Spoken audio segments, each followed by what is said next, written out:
Hello friends, मैं हेमंत कुमार उप्पल पिछले 40 साल से फोटोग्राफी के अंदर काम कर रहा हूं और A to Z फोटोग्राफी के जरिए मैं आपको फोटोग्राफी सिखा रहा हूं और आज हम दूसरे ट्रेनिंग लेसन के ऊपर आ रहे हैं। आज के लेसन के अंदर हमारा टॉपिक्स है कि हम देखते कैसे हैं, फोटोग्राफी की डेफिनेशन क्या है और कलर रिप्रोडक्शन की थ्योरीज कौन कौन सी हैं। पिछले सेशन को जब हमने कंक्लूड किया था तो एक बहुत सिंपल सा क्वेश्चन आपके सामने रखा था कि हम देखते कैसे हैं। अब देखते कैसे हैं, बहुत उटपटांग सा क्वेश्चन है भाई। आंख से देखते हैं, फिर कुछ इसकी साइंस भी होगी कि आंख के रेटिना के अंदर लाइट जाती है, पीछे ब्रेन के अंदर एक कर्टन है, उसमें इमेज बनती है, वो हमारी सेंसेशंस तक जाती है और हमें दिखता है। Let us make it simple down to the earth. हम देखते कैसे हैं? हम देखते हैं रिफ्लेक्टेड लाइट को।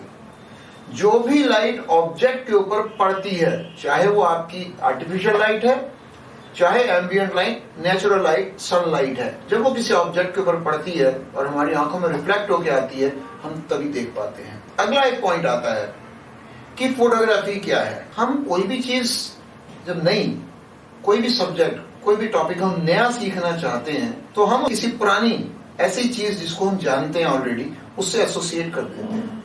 कैलीग्राफी, कैलीग्राफी आप सभी जानते होंगे, आपको बता देते हैं। कैलीग्राफी है हाथ से और पेन से लिखने की कला। कैलीग्राफी करने के लिए हमें क्या क्या चाहिए? एक पेन चाहिए, इस पेन के अंदर इंक होती है, हमें इंक चाहिए।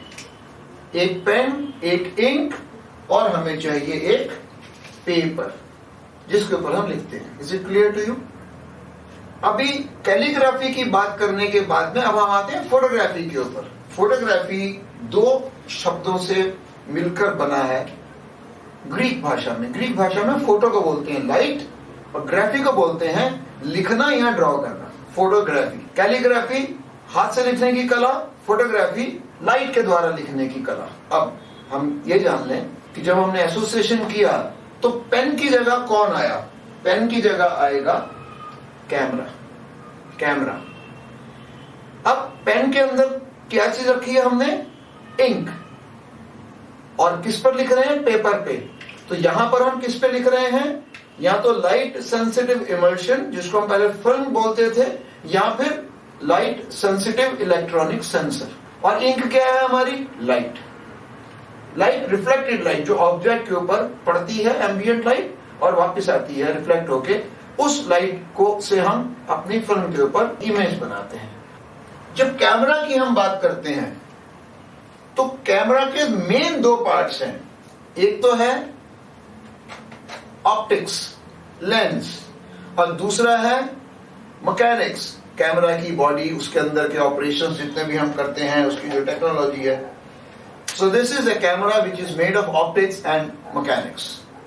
हम रिफ्लेक्टेड लाइट को देखते हैं, ये तो क्लियर हो गया, जो ऑब्जेक्ट से रिफ्लेक्ट होकर आती है। अब प्रश्न आता है कि हमें काला काला क्यों दिखाई देता है? चूंकि जितनी भी लाइट आ रही है, एम्बिएंट लाइट, आर्टिफिशियल या फिर सूर्य की रोशनी, वो सारी की सारी एब्जॉर्ब हो जाती है। इस ब्लैक में सारी की सारी लाइट एब्जॉर्ब होगी, जो वापस आया वो आपको काला ही नजर आया। और ये व्हाइट क्यों नजर आता है? क्योंकि हम जितनी भी लाइट इसके ऊपर डालते हैं वो सारी की सारी रिफ्लेक्ट होकर वापस आ रही है, इसलिए आपको व्हाइट नजर आ रहा है। अब एक प्रश्न और आता है बीच में कि जो ये लिखा हुआ हम देखते हैं, हम क्या पढ़ते हैं? हम लेटर्स पढ़ते हैं। डेफिनेटली एवरीबॉडी विल आंसर कि हम लेटर्स को पढ़ते हैं। और अब आप गौर कीजिए, जब आपको बताया कि आप रिफ्लेक्टेड लाइट को देखते हैं, जो लाइट व्हाइट पोर्शन से रिफ्लेक्ट हो रही है, आप एक्चुअली उसको देख रहे हैं, आप ब्लैक को नहीं देख रहे। ये एक फार्मूला बन गया हमारे लिए, एक हमारे लिए टिप बन गई कि जब भी हम कोई कंपोजिशन करेंगे, हम कोई भी फ्रेम शूट करेंगे, तो हमारे लिए उस फ्रेम में व्हाइट स्पेस, खाली स्पेस, या हमारे मेन सब्जेक्ट से जो आजू बाजू चीजें हैं वहां पे हमें ब्लैकनेस चाहिए, उससे हल्की चीजें चाहिए, तभी मेन ऑब्जेक्ट उठ के बाहर आए। वो एक तो डिफ्यूज होना चाहिए, आउट ऑफ फोकस होना चाहिए, और कलर उसका डिफरेंट होना चाहिए।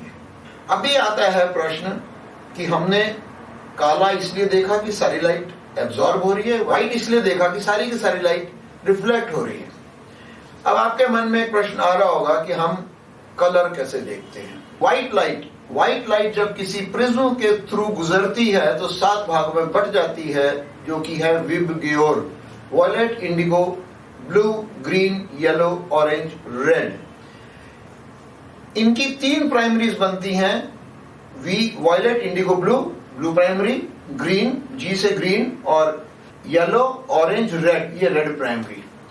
लाइट के तीनों कलर्स को आरजीबी को जब मिक्स कर देंगे तो व्हाइट फॉर्म होगा। ब्लू और ग्रीन मिलते हैं लाइट के तो सियान बनता है। सियान एक लाइट ब्लू कलर का है, जैसा कि आप पिक्चर में देख पा रहे हैं। और जब ब्लू और रेड मिलता है तो मजेंटा बनता है। ग्रीन और रेड लाइट कलर जब मिलते हैं तो येलो बनाते हैं, और जब ये तीनों कलर्स मिलते हैं तो व्हाइट बनता है। प्राइमरी कलर्स इसमें हो गए लाइट के अंदर रेड, ग्रीन एंड ब्लू, और सेकेंडरी कलर्स कौन से हो गए? येलो, मजेंटा, सियान। इस कलर रिप्रोडक्शन की थ्योरी को हम additive theory of colour reproduction कहते हैं। मैं आपको अगर कुछ इंक्स दे दूं, कुछ पिगमेंट्स दे दें, कुछ पोस्टर कलर्स दे दें, रेड, ग्रीन, ब्लू, और आपसे कहें कि साहब इनको मिक्स कर दीजिए, कभी आपको व्हाइट मिलेगा? नहीं मिलेगा। हमारी ही स्टेटमेंट कॉन्ट्राडिक्ट कर दी एक दूसरे से। एक तरफ हम कह रहे हैं कि आरजीबी रेड, ग्रीन, ब्लू मिलकर व्हाइट बनेगा, और यहां पर हम कह रहे हैं कि साहब वो तो व्हाइट बनेगा ही नहीं, वो तो कुछ ब्लैक हिस्सा बन जाएगा। बिल्कुल ठीक बात है। अभी हम कलर्स ले लेते हैं, पिगमेंट, मजेंटा, साइन और येलो। जब येलो और मजेंटा मिलता है तो रेड बनता है। जब सियान और मजेंटा मिलता है तो डीप ब्लू बनता है, जिसको हम रॉयल ब्लू बोलते हैं। और जब येलो और सियान मिलता है तो ग्रीन बनता है, और इन तीनों का मिक्सर जब करते हैं तो ब्लैक बनता है। और इस थ्योरी को हम बोलते हैं subtractive theory of colour reproduction. ये दोनों जो थ्योरीज है ये साइमल्टेनियसली एक साथ काम करती हैं। लाइट नहीं होगी तो आपको नजर कुछ नहीं आएगा, लाइट होगी तो कलर रिफ्लेक्ट करेगा, और जो हमारा मिक्सचर रिफ्लेक्ट करेगा वो हमें एक्चुअल में कलर नजर आएगा उस ऑब्जेक्ट का। अभी हम ये भी जान लेते हैं कि अलग अलग कलर कैसे कैसे बनते हैं। आप इलस्ट्रेशन जो सामने स्क्रीन पे आपको नजर आ रही है, आप उन पर ध्यान देते जाइए। जब तीनों प्राइमरीज कलर लाइट कलर की रिफ्लेक्ट करेंगी तो व्हाइट नजर आएगा। इसमें से अगर ब्लू एब्जॉर्ब हो गया और रेड और ग्रीन रिफ्लेक्ट हो गया तो हमें येलो दिखेगा ऑब्जेक्ट। मजेंटा ऑब्जेक्ट कब दिखेगा? जब ग्रीन एब्जॉर्ब हो जाएगा, ब्लू और रेड रिफ्लेक्ट करेंगे। सियान ऑब्जेक्ट हमें कब नजर आएगा? जब रेड एब्जॉर्ब होगी और ग्रीन और ब्लू रिफ्लेक्ट होगी, और जब तीनों की तीनों प्राइमरीज एब्जॉर्ब हो जाएगी तो ब्लैक नजर आएगा। मैं उम्मीद करता हूं कि इसको आप एक से दूसरी बार से तीसरी बार जरूर सुने। जो नेक्स्ट सेशन ट्रेनिंग का होगा A to Z of photography का, उसके अंदर हम बात करेंगे कंप्लीट फोटोग्राफी का साइकिल, बहुत ब्रीफ में बताएंगे आपको, जिससे कि एक बर्ड्स आई व्यू आप समझते हैं ना कि सब कुछ आप एक साथ देख रहे हैं। बर्ड्स आई व्यू क्रिएट करेंगे आपके सामने कि फोटोग्राफी का शुरू से लेके आखिर तक का साइकिल क्या है। उम्मीद करते हैं कि आपके कॉन्सेप्ट्स एकदम क्लियर हो जाएंगे। आप नोटिफिकेशंस पाने के लिए सब्सक्राइब कर लीजिए हमारा चैनल, घंटी का बटन दबा दीजिए ताकि आपको नोटिफिकेशंस मिल जाए। और जितने भी आपके दोस्त आपके इर्द गिर्द फोटोग्राफी सीखना चाहते हैं, मेहरबानी करके उनसे शेयर कीजिए और लाइक भी कर दीजिए। अलविदा।